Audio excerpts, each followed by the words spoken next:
memória de um país guarda semelhanças com as lembranças de uma pessoa. Aqui e ali, os fatos precisam ser lembrados, sob pena de serem esquecidos. A imponência do monumento erguido no meio de um parque no Rio de Janeiro parece indicar que o motivo pelo qual foi construído jamais seria esquecido. Mas não é bem assim. Você sabe por que foi construído, em homenagem a quem foi construído esse monumento grandão aqui? Não, cabeça, agora você me pegou de surpresa. Como fim de serviço, agora até um pouco esquecido. Eu também não sei. Nós nem somos daqui. Não. Não, aos mortos da Segunda Guerra Mundial. É feito junto com o aterro e em 64 já estava pronto. Há 70 anos, depois de muita hesitação, o Brasil entrava na Segunda Guerra Mundial, apoiando os Estados Unidos e os países aliados contra a Alemanha nazista e as forças do eixo. Pouco mais de 25 mil militares brasileiros deixaram suas famílias para integrar a Força Expedicionária Brasileira, que foi enviada à Europa. Cerca de 500 morreram em combates, na fase final da guerra. Com depoimentos de veteranos, imagens raras e textos históricos, o Globo News Especial de hoje é uma homenagem a esses brasileiros que, sem distinção de cor, religião, ideologia ou classe social, não fugiram da luta, se uniram para barrar o avanço do nazifascismo no maior conflito armado do século XX. E para falar com propriedade de uma guerra que matou mais de 60 milhões de pessoas e mudou o mundo, não existe uma fórmula pronta. Mas uma forma de minimizar o erro é ouvir 7 décadas depois quem esteve lá e voltou para contar. E foi o que a gente fez. Para começo de conversa, heroísmo passa longe dos depoimentos dos ex-combatentes. A guerra foi uma missão. A profissão militar é uma profissão de obediência. Ninguém escolhe para onde vai. A pessoa apenas obedece o que lhe determinam. Aqui no Brasil a política era confusa. A quantidade de submarinos alemães por aí afundando o navio era uma coisa enorme. Então o ambiente era pesado. Quando chegou nesse determinado momento, resolveram que a Força Aérea teria alguma participação nessa guerra. E correu então um recrutamento. Nascia Porto Carreiro, era militar, tudo militar. E eu tinha aquela coisa de eu não ser homem para ser militar. Quando abriu, o Globo publicou voluntariado, eu me apresentei logo, eu tinha o primeiro ano de enfermagem.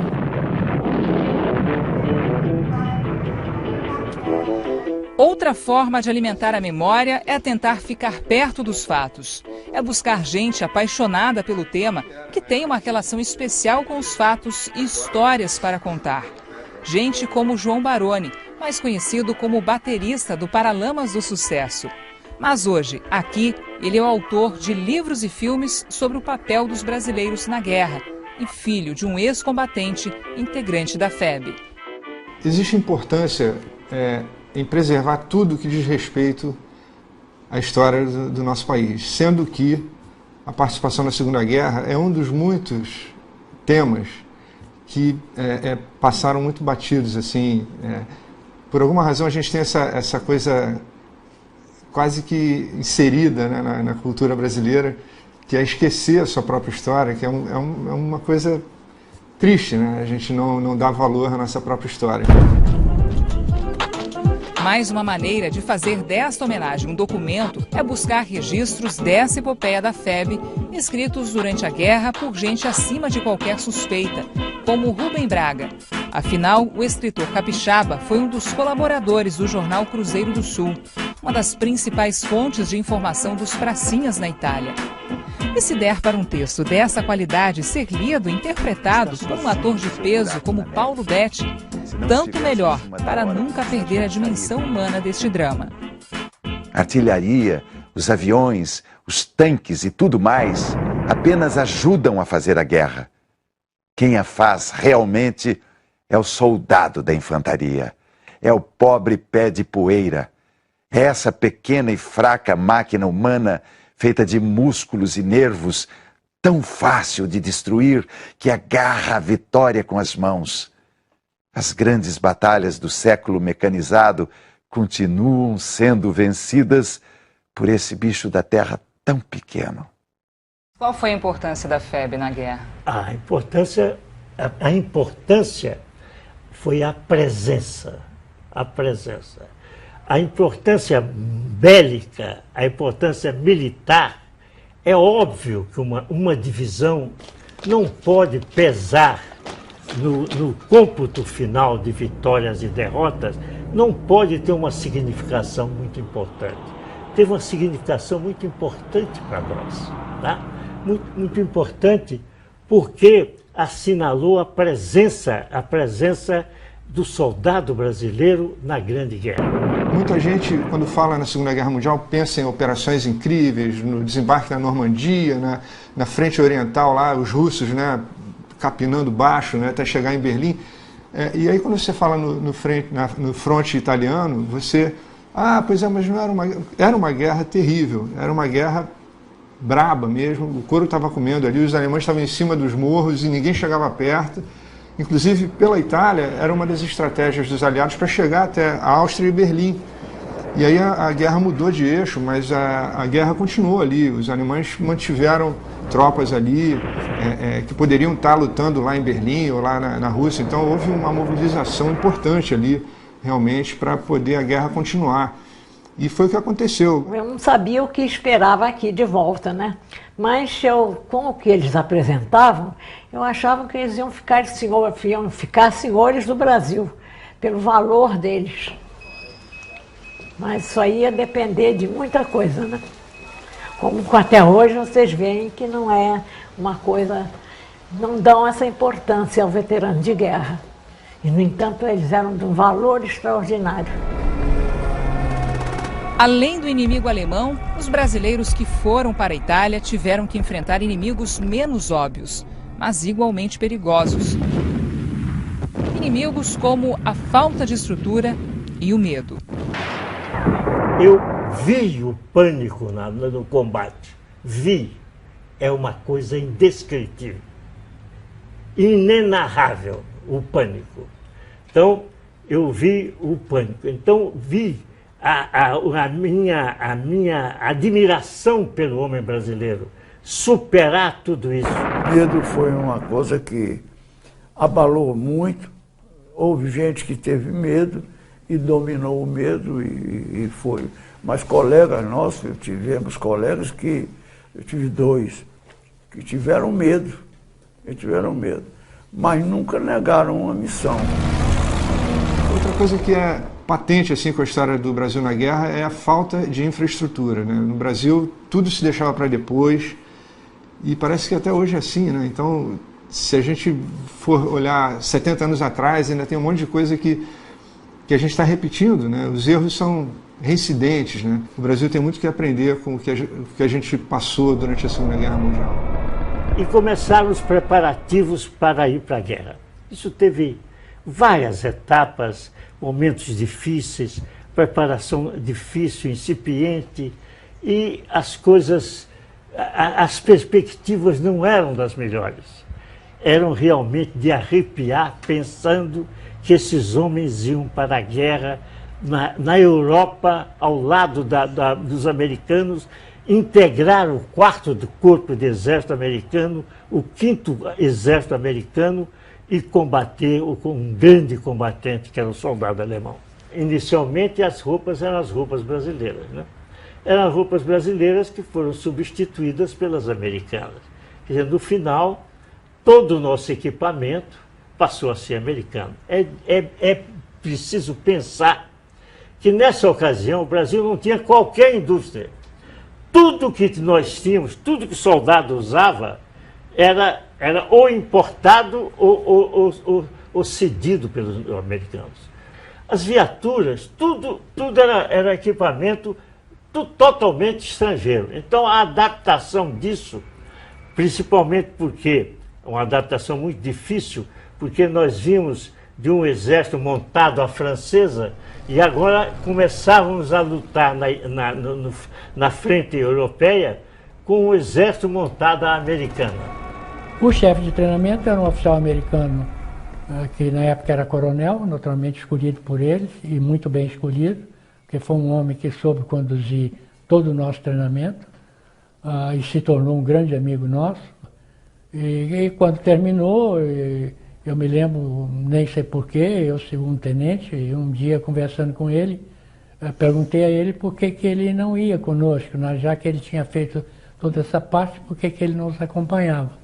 E ele, naquela tranquilidade dele que ele tinha, ele disse, não, eu não vou, porque eu sei que vocês estão bem preparados, sei que vocês vão desempenhar um bom papel lá, e aí provavelmente muita gente depois vai dizer que só fizeram isso porque tinha um americano tomando conta.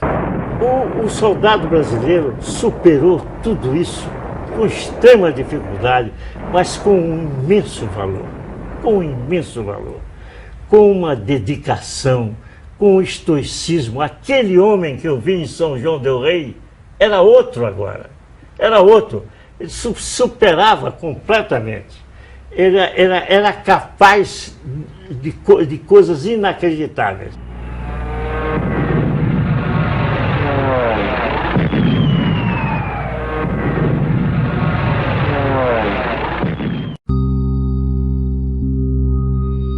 Com a ajuda das forças brasileiras, os nazistas foram sendo forçados a abandonar posições conquistadas.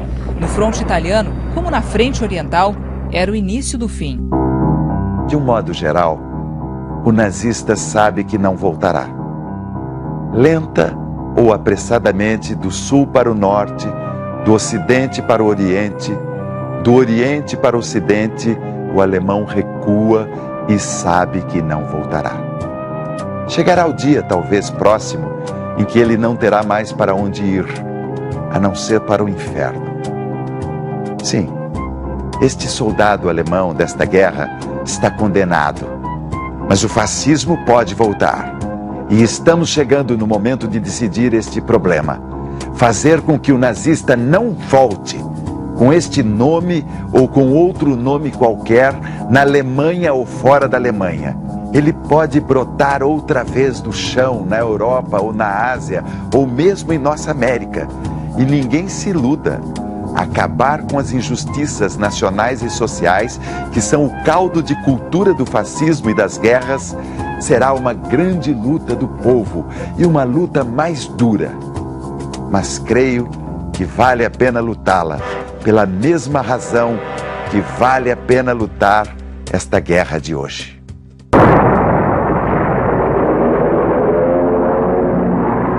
Para nossa sorte, morreram poucos brasileiros, realmente, se a gente for fazer uma comparação, mas existia muito mais americano para morrer do que brasileiro. A gente mandou só 25 mil, os 470 e poucos que morreram corresponde, durante os 8, 9 meses que a gente lutou, a 2 caras morrendo por dia.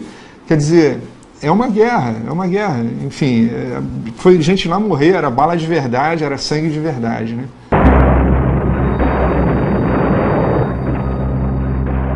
Mutilação, loucura e os casos normais de ferimentos, né, normais. Muita.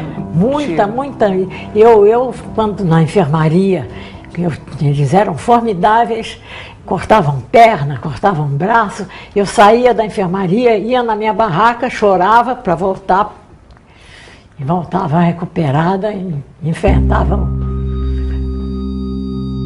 Ele já viu companheiros mortos, já viu companheiros feridos, estraçalhados. Está sozinho em seu buraco na neve. Se não estivesse em cima da hora do mensageiro sair, eu talvez fizesse uma peroração, um apelo, que alguém que me lesse pensasse nele. Não para mandar cigarros nem pullovers. Isto não é o mais importante. Para ele agora, tudo importa muito pouco na guerra. Mandem o que quiserem. O que ele quer mais é carta. Mas a tarefa de vocês é outra, é maior. Vocês são responsáveis pelo país dele, para onde ele voltará. Vocês, e não ele, são responsáveis por uma vida de decência, de liberdade de homem, de justiça social verdadeira. que o sacrifício dele não seja em vão. E quem se arrisca a dizer que esse sacrifício não foi em vão? O fato indiscutível é que a guerra foi vencida e os brasileiros estavam entre os vencedores. Então saiu no alto-falante, "The war is over". Quando disse, nós já estávamos sabendo, já nos últimos combates nossos, eles já botavam bandeira branca, as cidades que já estavam tomadas. Então, nesse instante, foi um instante muito solene para todos nós, porque todos ficaram assim, parados, e de repente foi uma gritaria. E aí, choro, muita gente chorou. Entendeu? Um no ombro do outro chorou.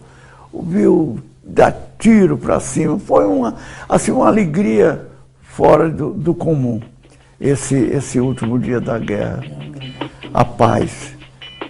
A paz. População inteira na rua, tudo de lenço branco. Quer dizer, era um negócio monumental, não é? Porque, poxa, depois de tantos anos, de uma hora para outra acaba aquele coisa. Foi uma sensação muito grande mesmo. Na volta para casa, com a guerra vencida e dever cumprido, os integrantes da FEB tomaram rumos distintos, às vezes opostos.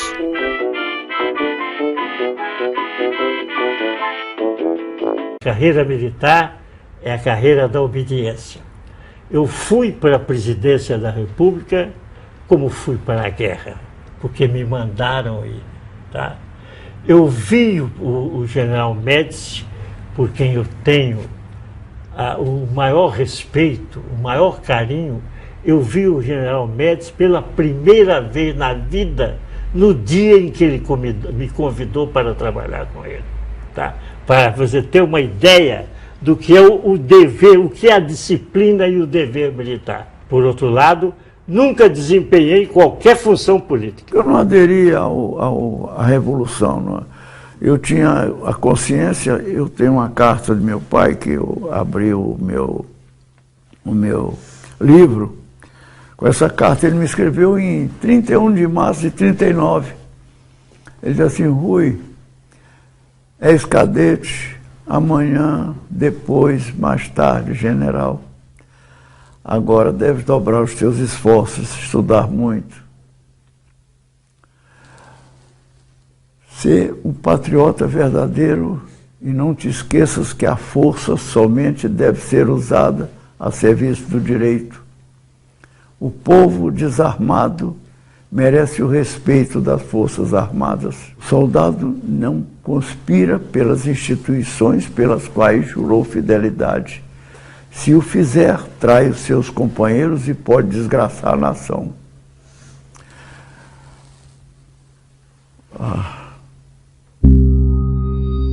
De uma forma ou de outra, a epopeia da FEB e a própria guerra deixaram suas lições e as mais variadas conclusões. Enquanto um homem for dono deste campo, e mais daquele campo, e outro homem se curvar, jornada após jornada sobre a terra alheia ou alugada, e não tiver de seu nem o chão onde vai cair morto, esperem a guerra. Ela explodirá, e enquanto não explodir, estará lavrando surda. O homem rico lutará contra outro mais rico que quer ficar ainda mais rico, ou contra o menos rico, que também quer ficar mais rico, ou que não quer ficar ainda menos rico. E o homem pobre lutará por ele ou contra ele. Lutará para não perder o pouco que tem, ou lutará porque não tem nada a perder. Então, acho que a história do Brasil na Segunda Guerra, a história da FEB, do brasileiro em combate, ela vem explicar para muita gente que a gente consegue fazer o que a gente quiser fazer, né? A gente é capaz de fazer tudo, é só a gente ter condição de fazer isso, né? Do momento em que deram condição para o brasileiro lutar, ele lutou bem. E os insucessos que a gente teve na guerra não foram diferentes do americano, do inglês, do russo, né? Quando a guerra começou. Ninguém estava preparado para a guerra, né? E ai dos mortos, que faremos dos mortos? podem rezar missas aos potes para que as almas deles se salvem, mas eles não querem isso. Eles querem saber de nós. Eles nos vigiam. Eles vigiam o nosso reino da terra. Foi por esse reino que eles morreram. Estão espantados. Querem saber por que morreram, para que morreram. Eles morreram muito jovens, quando ainda queriam viver mais. Não gostaram da própria morte. Por isso, não gostaram da guerra.